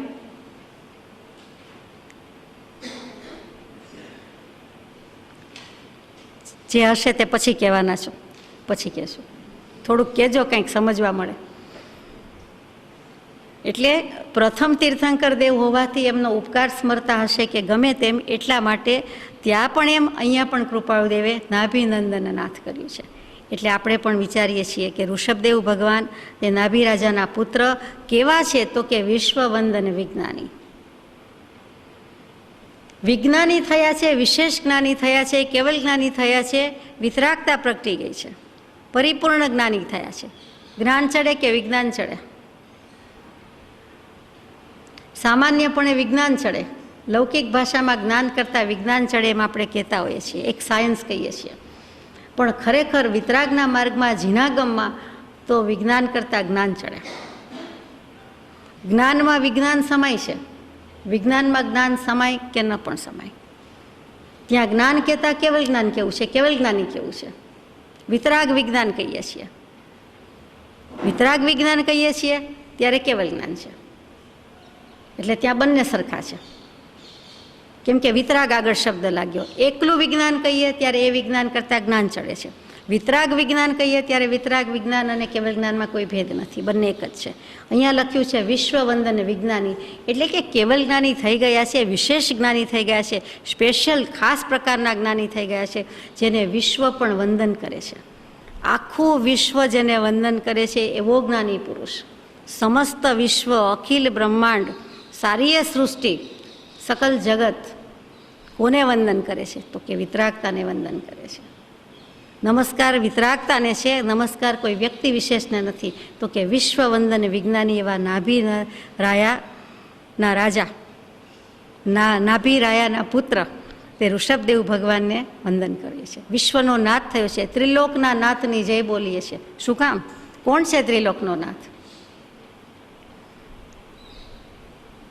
બધા તીર્થંકર દેવ તો છે જ, સાથે સાથે બધા સમ્યક દૃષ્ટિ પણ છે, અને સાથે સાથે આપણે પોતેય નથી.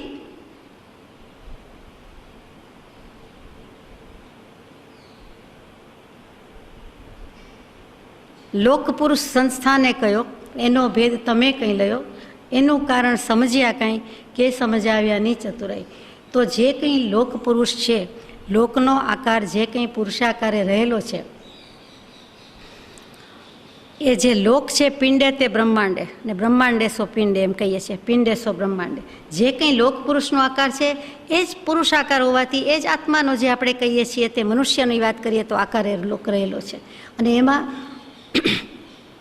એક્સક્યુઝ મી, જ્ઞાન દર્શન બે ગુણ છે અને જ્ઞાન દર્શન બે ઉપયોગ છે, એ પણ રહેલા જ છે.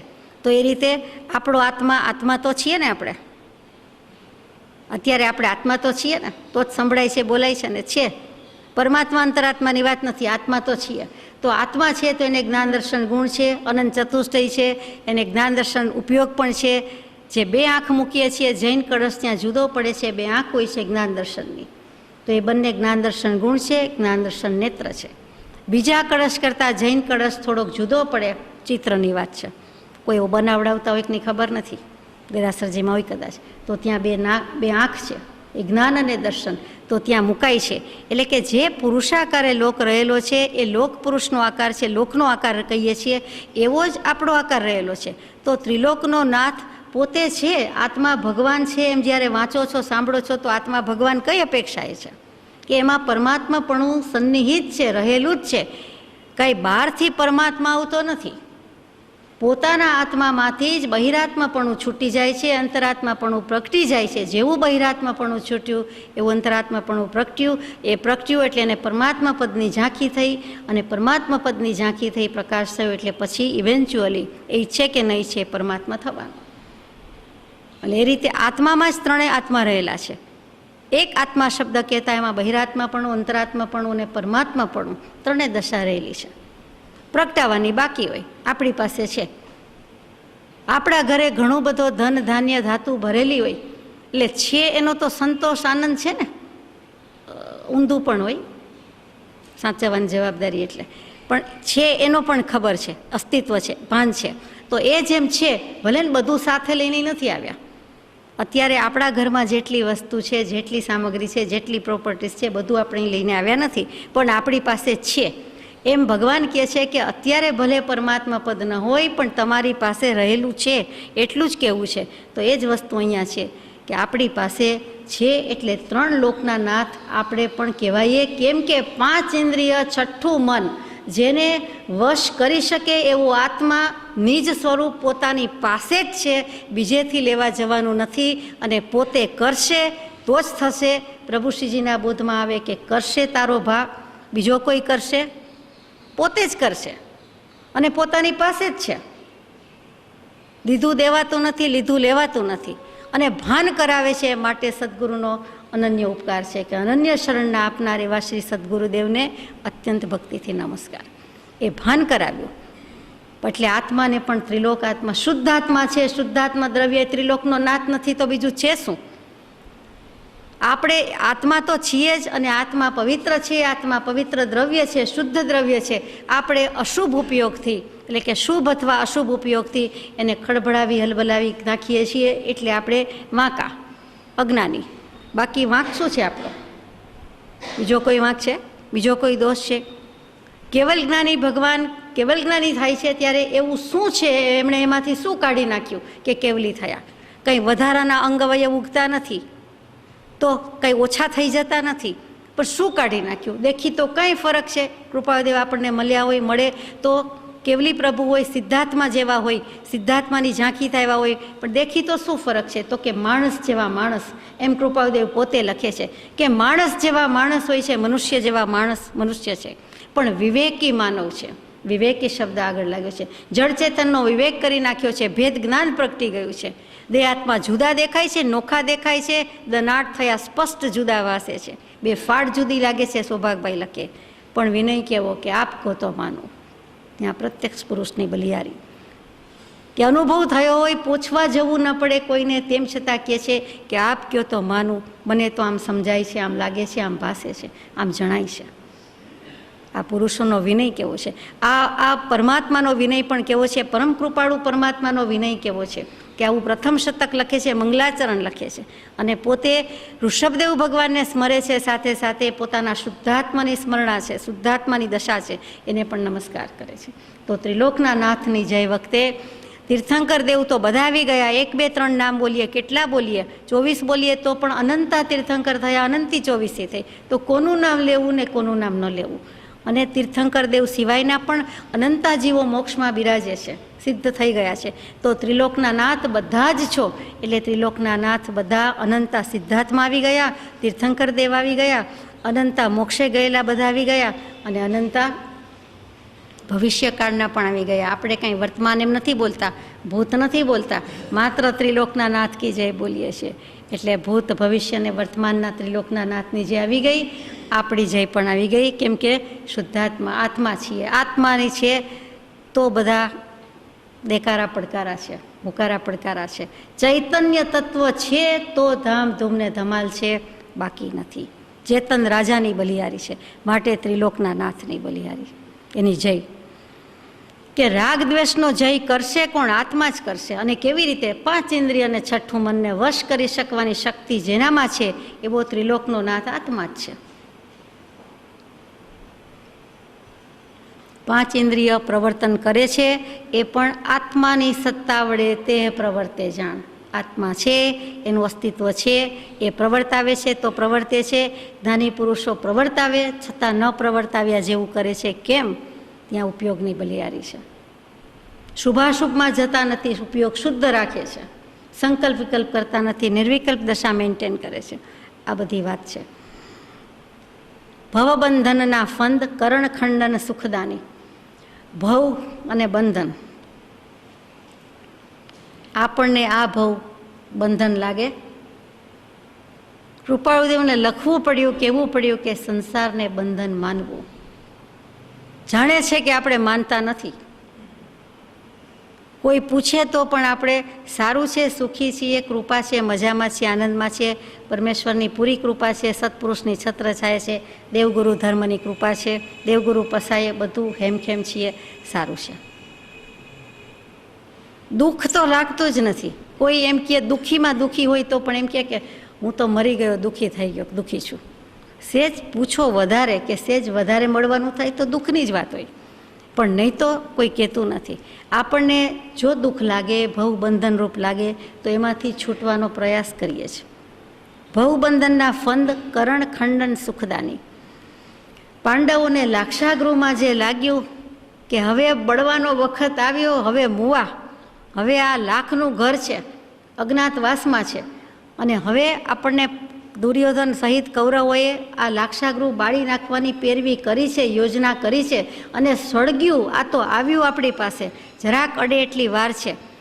અને ત્યારે કહે છે બોલ સહદેવ, હવે તો બોલ, શું કરવાનું છે? સહદેવ અતિ જ્ઞાની, એટલે એમનેમ કહેવાય નહીં, એમનેમ કહે તો એનું જ્ઞાન જતું રહે, જાણે બધું પણ કહેવાય નહીં. ત્યારે સહદેવભાઈ બોલે છે કે નીચે ભોંયરું છે, અહીંથી જતા રહીએ.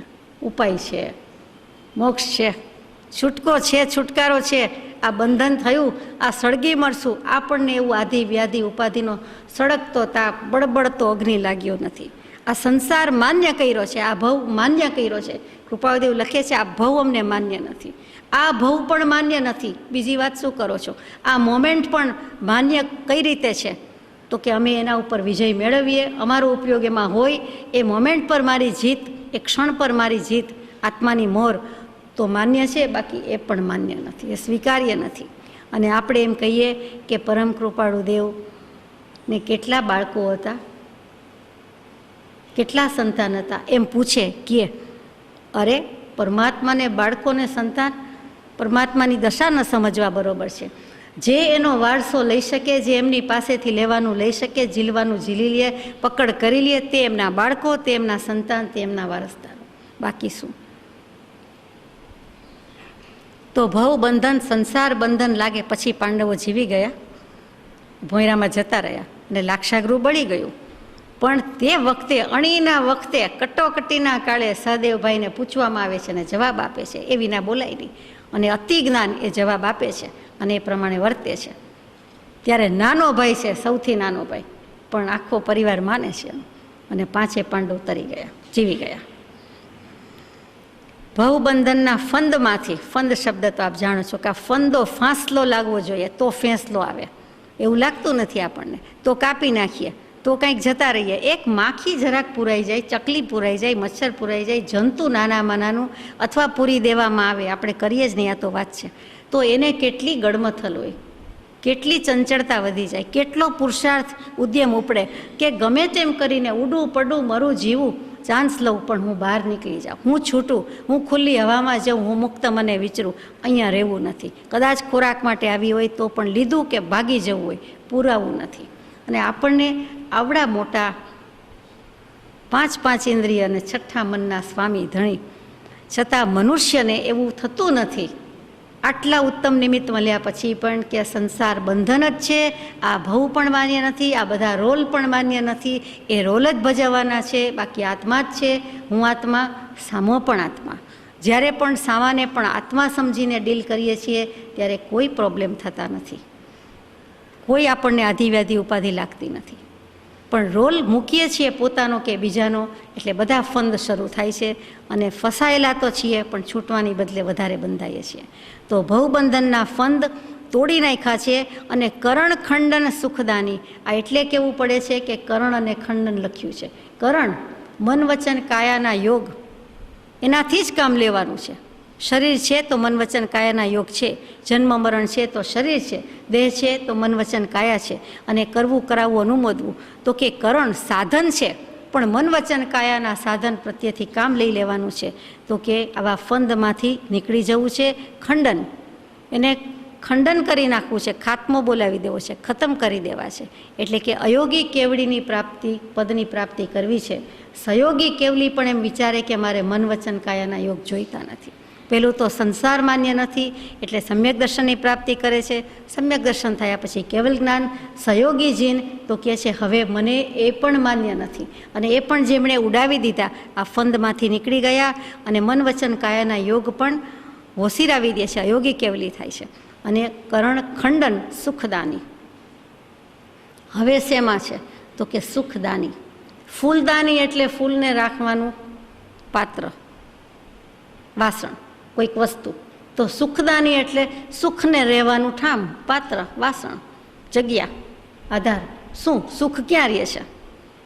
આત્મામાં રહીએ છીએ, અંતરમાં રહીએ છીએ. આ કોની વાત ચાલે છે? ઋષભદેવ ભગવાનની. તો કે હવે સિદ્ધશિલા ઉપર સુખદાની છે, બરાબર સુખ લઈને બેસી ગયા છે, અનંત સુખમાં છે, પણ સુખના દેનારા છે. સુખને રહેવાની જગ્યા તે સુખદાન, સુખદાની પોતાનામાં જ છે, આપણા આત્મામાં પણ છે, એમાં પણ છે, એમણે પ્રગટાવ્યું. અને સાથે સાથે સુખના દેનારા છે, સુખનું જ જે દાન કરે છે, અનંત સુખનું દાન દેનારા છે, સુખદાની. દાની ઘણા હોય, દાનેશ્વરી ઘણા હોય. જ્ઞાનનું દાન કરે છે, સુખનું દાન કરે છે. આત્માનો સ્વભાવ જ સુખ છે. પણ જાતે કરીને પેટ ચોડીને શૂળ ઊભું કરે એમ જાતે કરીને ઉપયોગને જુદો જુદો બેલાવીને આપણે અશુભ ઉપયોગમાં જઈને, અશુદ્ધ ઉપયોગમાં જઈને ન જાણે કેમ પણ અસુખ થઈએ છીએ, અસુખી થઈએ છીએ અને કરીએ છીએ. કાં તો બીજાના ઉપયોગમાં રંજાયમાન થઈએ છીએ, કાં તો બીજાના ઉપયોગથી રંજિત થઈએ છીએ. કૃપાળુદેવનું 108મા પત્રનું છેલ્લું વચન છે, બહુ મજાનું છે. સુપ્રીમ એન્ડ સબ્લાઇમ, પ્રવચન જેવું વચન છે, પ્રવચન જ છે. ત્યાર પછી આગળ જઈએ. ગ્રંથ પંથ આદ્યંત ખંત પ્રેરક ભગવંત. ગ્રંથ પંથ આદ્યંત, આદિથી અંત સુધી, પહેલેથી છેલ્લે સુધી આ ગ્રંથમાં પંથ મૂકવો છે. ભગવંત જે થાય છે એ પંથ મૂકીને જ જાય છે. મહાજનો યેન ગતા સહ પંથા. બરાબર? મહાજનો, મોટા પુરુષો જે રીતે ગયા છે, જે માર્ગે ગયા છે, તે જ પંથ, તે જ એમનો સંદેશ, તે જ એમનો આદેશ. અને મોક્ષના માર્ગ બે નથી. ક્યાંય વાંચવામાં આવે તો કહેજો પ્લીઝ. આપણને તો કૃપાળુદેવે લખી દીધું કે મોક્ષના માર્ગ બે નથી, મોક્ષનો માર્ગ એક જ છે. એક હોય ત્રણ કાળમાં, પરમાર્થનો પંથ. પ્રેરે તે પરમાર્થને, તે વ્યવહાર સંબંધ. તો અહીંયા મૂક્યું કે ગ્રંથ પંથ આદ્યંત ખંત પ્રેરક ભગવંતા. હે ભગવંત, કૃપાળુદેવ પ્રાર્થના કરે છે, મંગલાચરણ કરે છે કે હે ભગવંતો, મને આ ગ્રંથ મૂકું છું, શરૂઆત કરી છે, તો આદિથી અંત સુધી મારી ચીવટ, મારી કાળજી, મારો ઉત્સાહ ટકી રહે એવી મને પ્રેરણા કરજે. ખંત પ્રેરક, એવા પ્રેરક છું આપ તો ભગવાન, અને હું પણ આવો ખંત ટકાવી રાખું. ખંત શું? ખંત શબ્દ અત્યારે ક્યાં બોલાય, સંભળાય છે? ખંત કહેતા જ ઉત્સાહ, ચીવટ અને કાળજી. ભગવંત શું? આપણે હે ભગવાન તો નાનપણથી બોલીએ, સાંભળીએ છીએ, પણ ભગવાન, ભગવંત એટલે શું? ગમે તેને ભગવાન કહેવાય? ખરેખર ભગવંત શું કહેવાય? તો કે ભગ શબ્દના ઘણા અર્થ થાય, પણ એમાંથી મુખ્ય આગમોક્ત, આગમને જે માન્ય છે તે 6 અર્થ. એમાં ઐશ્વર્ય, લક્ષ્મી, યશ, ધર્મ અને યત્ન, આ બધા ભગના અર્થ થાય. તો ભગવાનને ઐશ્વર્ય પ્રાપ્ત થયું છે. કયું ઐશ્વર્ય પ્રાપ્ત થયું છે? તો કે 34 તો અતિશય ધરાવે છે, 35 પ્રકારની વાણી અને એના ગુણ, અને 1008 ઉત્તમ લક્ષણ સહિત આ તીર્થંકર દેવની વાત કરીએ, આ આર્યંત પરમાત્માની વાત કરીએ, એટલે એ તો થયા જ. તો કે એવું ઐશ્વર્ય પ્રગટ્યું છે. માનો કે તીર્થંકર નામકર્મ ઉપાર્જન નથી કર્યું, તેવા ભગવંતને પણ ઐશ્વર્ય તો છે, જુદા પ્રકારનું છે. આત્માના અનંત જ્ઞાન, સુખ, દર્શન, વીર્ય પ્રગટી ગયા. 4 ઘનઘાતી કર્મનો ક્ષય કરી દીધો એટલે પછી એમને અનંત જ્ઞાન, દર્શન, સુખ, વીર્ય તો છે જ, અનંત ચતુષ્ટયની શોભા છે જ, તો એ ઐશ્વર્ય છે.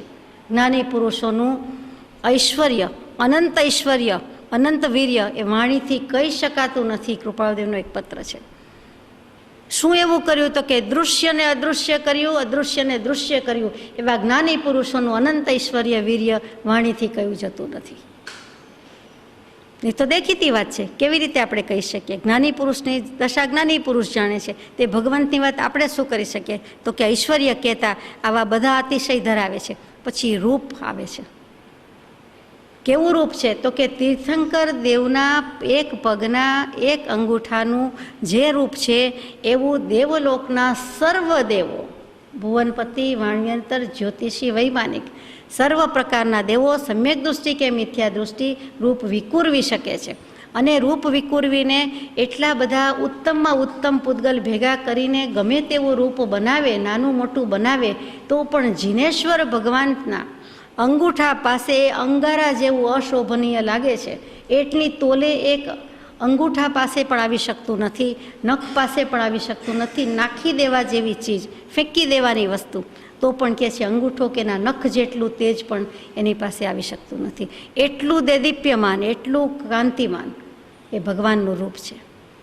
એક ઉપમા આપવાની રીત છે, બાકી આપણે કહી શકતા નથી. એટલે આવા દેવો, દેવદેવી એટલે પછી કાંઈ કહેવાનું હોય નહીં. અને તેમ છતાં એનું રૂપ આ ભગવાનના અંગૂઠા અને આ રૂપની પાસે પણ અંગારા જેવું થાય છે, શોભાસ્પદ નથી, એની તોલે પણ આવી શકતું નથી. એટલું તીર્થંકર દેવનું, કેવલી ભગવંતનું, અર્યંત પરમાત્માનું રૂપ. એટલે એને ભગવંત કીધા છે. એમાં ઐશ્વર્ય, પછી રૂપ, પછી લક્ષ્મી કીધી. કઈ લક્ષ્મી છે? તો કે સ્વરૂપમાં જ પ્રતપન હોવાથી તપ. પ્રવચનસાર જેવું પ્રવચનસાર કુનકુન સ્વામીનું, એનો સારાંશ શું? તો કે સ્વરૂપમાં પ્રતપન કરવું તે તપ. એક જ લીટી. અને કૃપાળુદેવે વચનાવૃત્તિમાં મૂકી કે સ્વરૂપમાં પ્રતપન.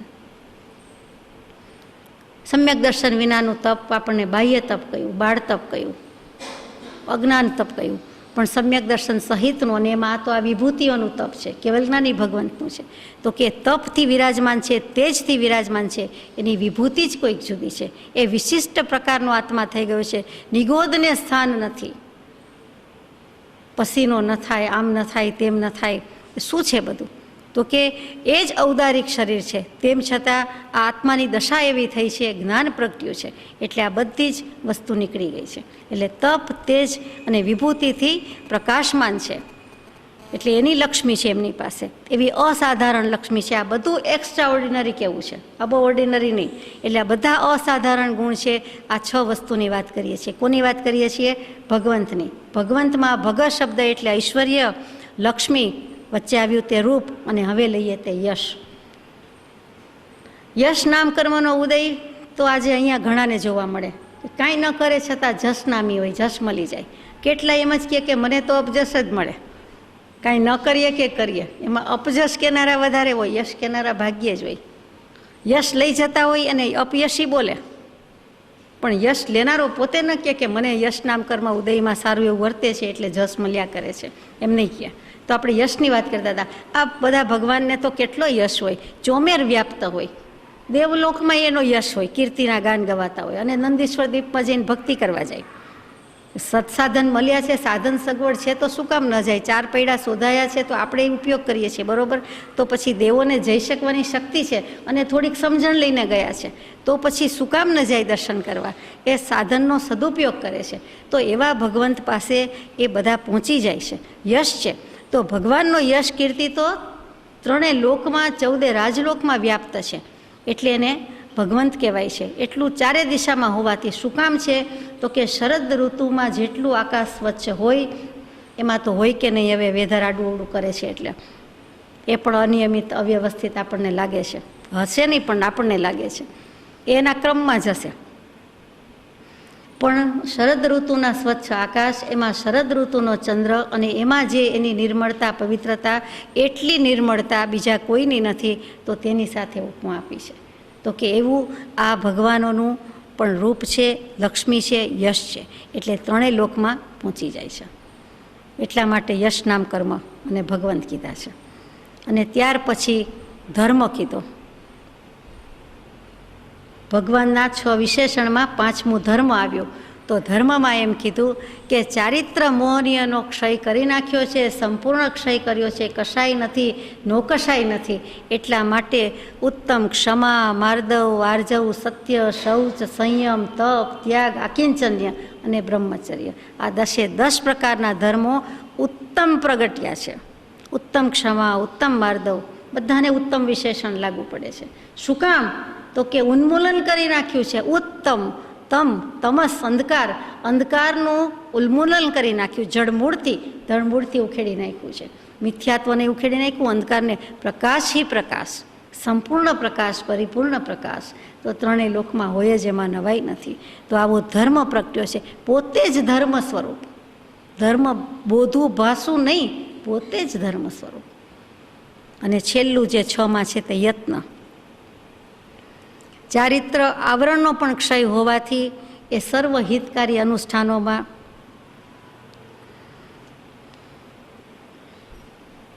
બરાબર પ્રવર્તે છે.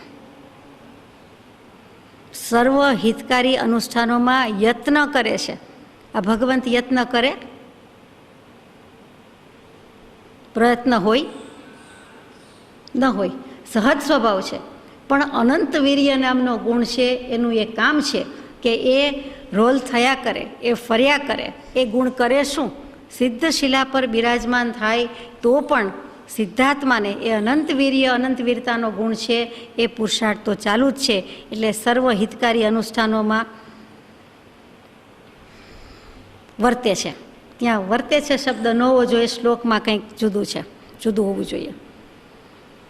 સિદ્ધાત્માને અનુષ્ઠાન નથી, પણ જે ભગવંત થયા છે, સહયોગી કેવલી છે, એની તો જે પ્રવર્તના છે ને, સદેહે પ્રવર્તે છે ને, તો એમાં પણ એમનો પુરુષાર્થ છે. એટલે આ બધું વર્તે છે. એટલે ભગવંત કીધા છે કે ગ્રંથ પંથ આદ્યંત ખંત પ્રેરક ભગવંત. અને ત્યાર પછીનું વચન છે અખંડિત અરિહંત તંતહારક જયવંત. અખંડિત છે, કેવળ નિજ સ્વભાવનું અખંડ વર્તે જ્ઞાન, કહીએ કેવળ જ્ઞાન તે દેહ છતાં નિર્વાણ. હવે ખંડ ખંડ ટુકડામાં વિભાજન થતું નથી, અખંડપણે છે. કોઈ દિવસ ખંડિત થવાનો નથી. સહયોગી અયોગી જીન, સદેહે પછી વિદેહે, સિદ્ધશિલા પર સ્થિતિ, તો પણ એ અખંડ જ છે. કોઈ દિવસ એમાં ભાગ પડવાનો નથી. કોઈ પોતાની પાસેથી ટુકડો ભાગ પડાવી જવાનો નથી. તેમ બીજી રીતે વિભાજન થવાનું નથી, તેમ નાશ પામવાનું નથી. એ સતત રહેવાનું છે, શાશ્વત કાળ માટે રહેવાનું છે, સનાતન કાળ માટે રહેવાનું છે. એટલે ત્યાં અખંડિત કહ્યું. અને પછી અરિહંત. અરિહંતને જ્યારે સદેહે છે તે અરિહંત કહ્યું છે. અહીં સિદ્ધની વાત પૂરી થઈ. તો કે અરિહંત છે ત્યારે પણ શું છે? તો કે હવે એક વખત કેવલ જ્ઞાન થઈ ગયું એટલે ભ્રષ્ટ થવાના નથી, પડી જવાના નથી. એ ધારા શુદ્ધ સ્વભાવની, નિજી સ્વભાવની ધારા અખંડ વહે છે. એમાં કાંઈ બ્રેક આવતો નથી. સમય માત્રનું આંતરું પણ આવતું નથી. નિરંતર, નિરંતર એટલે હંમેશા, નિરંતર એટલે સમય માત્રનો ગેપ પણ, અવકાશ પણ જ્યાં માન્ય નથી તે નિરંતર. એટલે ત્યાં અખંડિત છે, અરિહંત છે. અરિહંત શું? બધા જાણે. અરિહંત, અંતરંગ અરી કહેતા દુશ્મન, શત્રુ. આમ તો આત્માને દુશ્મન શત્રુ હોય જ નહીં. સુજ્ઞ આત્માને શત્રુ શું ને દુશ્મન શું?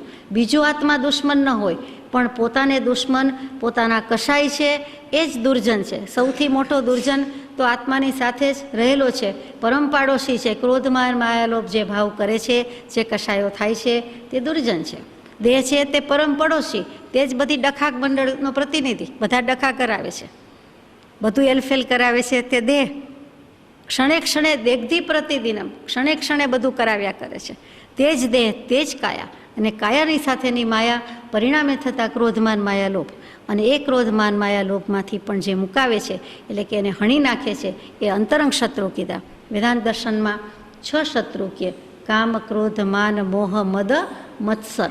આ 6 એ જ આપણે ક્રોધમાન માયાલોભ કહીએ છીએ. તે તો કે 4 ક્ષય કરે છે, 4 કશાય નહીં કરે છે, 4 ઘનઘાતી કર્મને પણ કરે છે. નાનાવર્ણીય, દર્શનાવર્ણીય, મોહનીય અને અંતરાય કર્મ. આ 4નો ખાત્મો બોલાવે છે, ક્ષય કરી નાખે છે, ખતમ કરે છે. તે અરિહંત. સૈદ્ધાંતિક રીતે જોતા આપણે બચપણથી શીખતા આવ્યા તે અર્થ. રી કહેતા સ્વભાવ, રને રસ્વઈ રી અંદરથી, દીર્ઘઈ નહીં. રી કહેતા સ્વભાવ, સત, સત્ય, ઋત. જગતમાં ઋત કહીએ છીએ, ઋતુ નહીં પણ ઋત એટલે સત્ય, સત. તે રીનો અર્થ છે. અને અરી એટલે એ સતથી, ઋતથી થોડુંક વિશેષ, થોડુંક આગળ વિરુદ્ધ લેવું હોય તો અહીંયા ચાલે એવું છે. એ જે કંઈ વિશેષપણે પરિણમી જાય છે, વિભાવ કરી નાખે છે, વિરુદ્ધ કરતાં વિશેષ ઠીક છે, અને એનું નામ અરી એટલે કે વિભાવ. એટલે વિભાવને હણી નાખે છે, વિભાવનો નાશ કરી નાખે છે. વિભાવ રૂપી પરિણતિ એ જ પોતાની દુશ્મની, એનાથી જ દૂષિત થાય છે અને તેનો ક્ષય કરે છે, તે અરિહંત છે. બેસે આપણને લાગે? સર્વ વિભાવ પરિણાતિમાં માત્ર પોતાને અધ્યાસથી ઐક્યતા થઈ છે. છપના પત્રની કૃપાળદેવની દેશના કે સર્વ વિભાવ પરિણતિમાં માત્ર અધ્યાસથી અને અધ્યાસની ઐક્યતાથી જે કંઈ આ સંસાર પરિભ્રમણ થયું એ થાય છે. તો વિભાવ પરિણતિ જ સમજવાની રહીને અને સ્વભાવ સમજવાનો રહ્યો. અને સ્વભાવ તો છે જ આપણી પાસે. તો અરિહંત વિચારતા, બોલતા, દરરોજ બોલીએ, વારંવાર બોલીએ, સ્મરણ કરીએ તો તરત પોતાને સ્વભાવ વિભાવનો લક્ષ થાય, તરત સ્વભાવનું લક્ષ થાય કે મારે મારા સ્વભાવને સંભાળીને એમાં જ રહેવું જોઈએ. આ વિશેષ પરિણતિમાં, વિભાવમાં, ડિટેલ્સમાં, આડાવડા ભાવમાં જવાનું મારું પ્રયોજન નથી, ન અન્યથા. અહીંયા કૃપાળદેવ લખે તો અન્યથા કામના આપણે પણ શીખવાનું રહ્યું. પછી તંતહારક જયવંત. તંત શબ્દ તો અનુભવીએ, પણ કેવો કેવી રીતે? કોઈ વાત થતી હોય તો કોઈ એક વ્યક્તિ એક વસ્તુનો તંત મૂકે નહીં, છેડો મૂકે નહીં, અંત આવે નહીં, તો આપણે કહીએ લીધી વાત મુકાતી નથી. આ એક તંત લઈને બેઠા છે. આ તંત એટલે તંતુ. તંતુ એટલે ઝીણામાં ઝીણું ચામડી થ્રુ જીવડું નીકળે, વાળા જેવું, એ પણ તંતુ જંતુ કહીએ છીએ તે. અને તંતુ એટલે તાણાવાણામાં હોય તે, એ કેટલો રેશો પાતળો હોય, આપણને તો હજી દૃષ્ટિમાં આવે છે, પણ નજરે ન દેખાય એવો, અથવા તો અનેક તંતુનો મળેલો એક તાણોવાણો, એક દોરો, એક નાનકડોમાં નાનકડું સ્વરૂપ. તો એવી રીતે આ તંત એ વિસ્તાર કર્યા જ કરે છે. એ તંતને પણ મૂકી દેવાની વાત છે કે તંતહારક જયવંત. તો ભગવાન એવા તંતુને હણી લે છે, આપણા બધા તંત મુકાવી દે છે, આપણા બધા વાદ વિવાદ હણાવી દે છે. આપણી ભવ સંતતિ, ભવ પરંપરા, એક વિભાવ બીજો વિભાવ, જે ક્ષણે ક્ષણે અનંતકાળ થયો, ક્ષણ કરતાં અનંતકાળ વ્યતીત થયો છતાં સિદ્ધિ થઈ નહીં, આત્મસિદ્ધિ થઈ નહીં. એ જ વચન અહીંયા યાદ આવે કે ક્ષણ કરતાં ભયંકર ભાવ મરણે કાં અહોરાચી રહું. વિભાવ પરિણતિ જ કર્યા કરીએ તો એનો પણ અહીંયા આપણને નાશ કરાવી દે છે. એવા ભગવાન છે, કેમ કે પોતે એના પર વિજય મેળવ્યો છે. જયવંતા માત્ર રાગદ્વેષ પર વિજય નથી, રાગદ્વેષ અજ્ઞાન પર વિજય છે. રાગદ્વેષ અજ્ઞાન એ મુખ્ય કર્મની ગ્રંથ. એકલા રાગદ્વેષ મુખ્ય કર્મની ગ્રંથ કૃપાળદેવે નથી લખ્યું આત્મસિદ્ધિજીમાં. રાગદ્વેષ અજ્ઞાન એ મુખ્ય કર્મની ગ્રંથ. તો અહીંયા પણ કહી દીધું કે જયવંત રાગદ્વેષ પર વિજય છે, સાથે સાથે અજ્ઞાન પર વિજય છે. આવા તંત, વાદ વિવાદ, ભવ સંતતિ, ભવ પરંપરા બધા પર વિજય મેળવ્યો છે. હવે એમને ભવનું બીજ જ રહ્યું નથી, અંકુર જ રહ્યો નથી, એટલે ફરી જન્મ મરણ છે નહીં. એનું નામ ભગવંત. ભગવાન અવતાર ન લે, જીનાગમ પ્રમાણે, જૈન દર્શન પ્રમાણે ભગવાનને ફરી જન્મવાનું હોય નહીં, એના અવતાર ન હોય. ત્યાર પછી છેલ્લી બે લીટી પૂરી કરીએ. શ્રી મરણ હરણ તારણ તરણ વિશ્વધારણ અઘહરે, તે ઋષભદેવ પરમેશ પદ રાય ચંદ વંદન કરે. શ્રી મરણ હરણ, શ્રી વિશેષણ ભગવંતને છે, મરણને નથી. મરણ હરણને છે. મરણનું જે હરણ કરી નાખે છે. હરણ કરે એટલે શું? સિંહ, વાઘ, બકરી, હરણ તે નહીં. રૂ એટલે સંસ્કૃતમાં હરણ કરવું, હરી જવું, લઈ જવું. અપહરણ શબ્દથી આપણે વધારે પરિચિત છીએ. અપહરણમાં દૂર લઈ જાય છે. એકલું હરણ એટલે સંપૂર્ણપણે લઈ જાય છે. થોડીક વાર પછી મળે એવું નહીં, પછી જાય જ, ભવ જાય જ, સંસાર જાય જ. એટલે કે જન્મ મરણનું ચક્ર જ પૂરું થઈ જાય છે. મરણનું હરણ એટલે મરણનું વારણય નહીં, મરણનું નિવારણય નહીં, મરણનું હરણ. એટલે હવે મરણ જ નહીં, એટલે કે જન્મ જ નહીં. મરણ કહેતા જન્મ પણ આવી ગયો. મરણ નહીં એટલે પછી હોય તો જન્મી હોય તો મરે જ ને, નામ તેનો નાશ, જન્મે તે મરે. માટે મરણનું હરણ એટલે જન્મ મરણનું હરણ, ભવચક્રનું હરણ. એ જ આપણી પાસેથી લઈ ગયા છે. આ ભગવાનને તો નથી જ, પણ આપણને પણ એવું કરી શકે, કરાવી શકે. તારણ તરણ, આપની આવૃત્તિમાં તારણ તરણ છે કે તરણ તારણ છે? તારણ તરણ છે, બરોબર. આ ભગવાન તીર્થંકર દેવને પ્રાર્થના કરી છે કૃપાળુ દેવે, એ તાર્યા છે, તારી દીધા છે અને પછી તર્યા છે. દેશના આપી છે, સમવસરણમાં દેશના આપી છે, બોધ આપ્યો છે. ભવસાગરમાં ડૂબતા જીવોને તરતી નૌકા પર ચડાવનાર કાબેલ કેપ્ટન થયા અને પછી પોતાનું આયુષ્ય પૂરું થયું ત્યારે તર્યા, એટલે કે પોતાનો ભવ સંસાર પૂરો થયો, ભવસાગરથી પાર ઉતર્યા. એટલે તારણ અને તરણ, તીર્થંકર દેવ દેશના આપતા હોવાથી પહેલું તારણ લખ્યું, બધાને તાર્યા અને પછી પોતે તરતા તો હતા જ, તો જ તારી શકે, પણ પછી પોતે પણ સંસાર સાગરથી બિલકુલ પાર ઉતરી ગયા. અને કૃપાળુદેવે જ્યારે 379માં પત્રમાં મૂક્યું છે, શરૂઆત જ કરી છે કે જેની પ્રાપ્તિ પછી અનંતકાળનું યાચકપણું પૂરું કરીને, મટાવીને, શું શબ્દ છે, જે હશે તે આપ વાંચશો, સ્વાધ્યાય આપણો. અને ત્યાર પછી હવે યાચકપણું મિટાવી દીધું એટલે અયાચકપણું થાય છે. એવો જો કોઈ હોય તો તે તરણ તારણ છે, તેને ભજો. આ તરણ તારણ કોણ છે? તો કે કૃપાળુદેવે પોતે પોતાને માટે લખ્યું છે. ત્યાં તારણ તરણ નથી, પોતે તરતો જાય છે. ગૃહસ્થ દશામાં યોગ દશા, મોક્ષ દશા, તરતા જાય છે, સાથે સાથે તારતા જાય છે. Very difficult job, the most difficult job. આ ભગવાન તો સર્વસંગ પરિત્યાગી, અને પછી પુરુષાર્થ, દીક્ષા પછીનો પુરુષાર્થ, કેવલ જ્ઞાન અને દેશના અને સમવસરણમાં જીવોને સંબોધન. કૃપાળુદેવની વાત કોઈ ન્યારી છે, કોઈ અજનબી છે.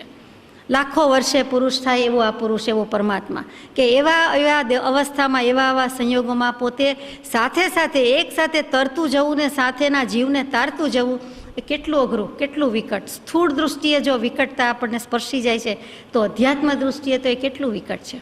તો કે તરણ તારણ છે, એને ભજવાની વાત છે. એને મૂકીને, થડને મૂકીને ડાળે પાંખડે વળગવાની વાત નથી. એ સ્વરૂપની પ્રાપ્તિ જેણે કરી છે, જે પ્રગટ થઈ ગયો, જેણે આત્મા પ્રત્યક્ષ પ્રાપ્ત કર્યો છે, તે પ્રત્યક્ષ સત્પુરુષ એવો પરમ કૃપાળુ દેવ. અને એ જ્યારે આ પ્રાર્થના લખીએ છીએ એમાં પણ આવું મૂકે છે, શ્રી મરણ હરણ, તારણ તરણ અને વિશ્વોદ્ધારણ અઘહરે. આ વિશ્વનો ઉદ્ધાર કરનારા છો, અને અઘ એટલે પાપ. પાપ, દુષ્કર્મ, ખરાબ કામ, પાપમાં બધું આવી ગયું, તો એને પણ તમે હરી લેનારા છો. હે ઋષભદેવ ભગવાન, આ સૃષ્ટિની રચના કરી, આ સંસ્કૃતિના પૂજન ભજન કરાવ્યા, સંસ્કૃતિનો આરંભ કરાવ્યો આપે, પણ પછી તો અંતે છોડીને ચાલી નીકળ્યા. 84 લાખ પૂર્વના આયુષ્યમાંથી 83 લાખ પૂર્વ સંસારમાં, સંસ્કૃતિના સર્જનમાં, અને છેલ્લો 1 લાખ પૂર્વ, માત્ર 1 લાખ પૂર્વ વર્ષો સર્વસંગ પરિત્યાગ પછીના દીક્ષા પર્યાય, અને એમાં 1000 વર્ષના પુરુષાર્થ પછી કેવળ જ્ઞાન. પણ ઋષભદેવ ભગવાનના આયુષ્ય જ એટલા મોટા લાંબા કે એમાં 1000 વર્ષ તો કાંઈ ન કહેવાય. જિંદગી આખીમાં આપણે એકાદ વાર અગાસ બાંધણી દર્શન કરવા જઈએ કે એકાદ વાર 1 મિનિટ 3 ખમાસમણા કરીએ, એટલી જ વાર કહેવાય. એટલે એમાં કંઈ બહુ વિચાર કરવા જેવું નથી. એટલા લાંબા આયુષ્યમાં 1000 વર્ષ કાંઈ જ નથી. અને એવો પુરુષાર્થ કર્યો ત્યારે આ પાપ કર્મ બધા હરી લીધા છે. તે ઋષભદેવ પરમેશ પદ, બધા તીર્થંકર દેવનો પુરુષાર્થ છે, પણ કેટલાકના આયુષ્ય ઓછા છે અને પુરુષાર્થ પણ બહુ ઓછા દિવસનો છે. કોઈનો 1 દિવસનો પુરુષાર્થ અને કેવલ જ્ઞાન. મલ્લીનાથ ભગવાનને સૌથી ઓછો સમય લાગ્યો, એક જ તીર્થંકર દેવને 1 જ દિવસમાં કેવલ જ્ઞાન. એમાં અમુક સમય કાઢી નાખો તો ગણતરીની કલાકોમાં કેવલ જ્ઞાન છે. તે ઋષભદેવ, ઋષભ, વૃષ એટલે વૃષ એટલે ધર્મ, વૃષભ એટલે બળદ. એ ઋષ અને વૃષ બંને એક જ શબ્દ. એમાં ઋષ એટલે ધર્મ અને ભ એટલે પ્રકાશે. જે ધર્મને શોભાવે છે, જે ધર્મને પ્રકાશે છે, તે ઋષભ. એટલે એવા ઋષભ પાછા દેવ, કૃપાળુ દેવ તો સામે મહાવીર દેવ, સામે ઋષભદેવ. કૃપાળુ દેવને દેવ કેમ કહીએ? તો ઋષભદેવ, તીર્થંકર દેવ, મહાવીર દેવ કેમ કહીએ છીએ? તેમ કૃપાળુ દેવ કહીએ છીએ. તો તે ઋષભદેવ એવી દિવ્યતા પ્રગટાવી છે. આત્માની રમ્યતા, ભવ્યતા અને દિવ્યતા ત્રણેયનો સુભગ સમન્વય સંપૂર્ણ કક્ષાએ થઈ ગયો છે. તે દેવ છે, દિવ્યતાના દાન છે. તે ઋષભ ધર્મ રૂપ થયા, ધર્મને પ્રકાશે છે તે ઋષભ. અને પહેલાં તીર્થંકર દેવનું નામ છે. એને પરમેશપદ, એ પરમેશ્વર થયા, પરમેશથી થયા, પરમ ઈશ. આપણને ઘણું ગમે તે ઈષ્ટ, ઘણું ન ગમે તે અનિષ્ટ. ભગવાન કે બધે પ્રેમ કરવાની છૂટ, બધું વાલું અણગમતું કરવાની છૂટ, પ્રિય અપ્રિય કરવાની છૂટ, પણ સૌથી વધારે પ્રેમ પરમેશથી મંત્ર. તે પરમ ઈષ્ટ 5 અરિયંત સિદ્ધ આચાર્ય ઉપાધ્યાય સાધુ સાધ્વી મુનિ પંચ પરમેષ્ઠી સહજ સ્વરૂપ વિલાસી એવા પરમ કૃપાળુ દેવ, તો કે એના પ્રત્યે કરો. એટલે પરમેષ્ઠી મંત્ર કયો, નમસ્કાર મંત્ર કયો. હવે એના પ્રત્યે જો બધો જ સ્નેહ પ્રેમ ઢોળી દઈએ તો આપણી પાસે કાંઈ પ્રેમ કરવાનું કોઈ બીજું બાકી રહે ન રહે. એટલે પહેલાં ત્યાં કરી દઈએ તો કાંઈ બાકી ન વધે. અવળી ગંગા એમ છે કે બધે જ કર્યો છે, ઢોળ્યો છે, વેર્યો છે, તો ઉઠાવીને ભેગો કરીને ત્યાંથી કેવી રીતે ઉઠાવીને મૂકવો?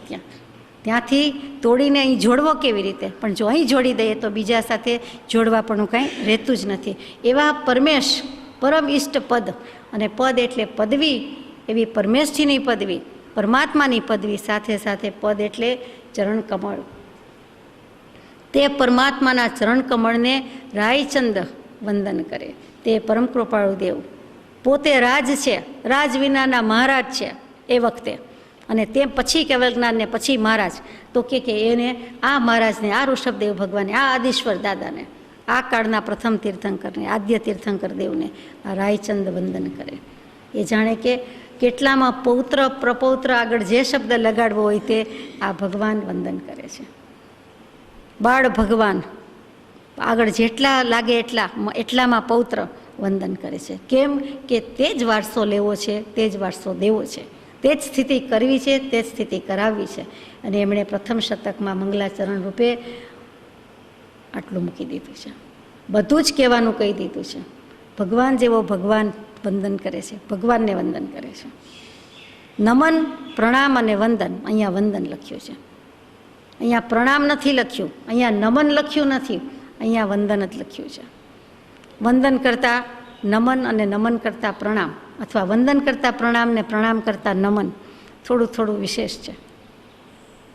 અહીંયા તો આપણે વંદન લખ્યું છે એટલે વંદન જ રાખીએ છીએ. એને વંદના કરે છે. એ વંદનામાં બધું આવી ગયું. ખમાસમણા કયો છો તે, એ જ વંદન, એ જ વંદના, એ જ ખમાસમણા. 3 વાર પ્રદક્ષિણા દઈને હું વંદન કરું છું, તે વંદનના અર્થમાં મૂક્યું છે.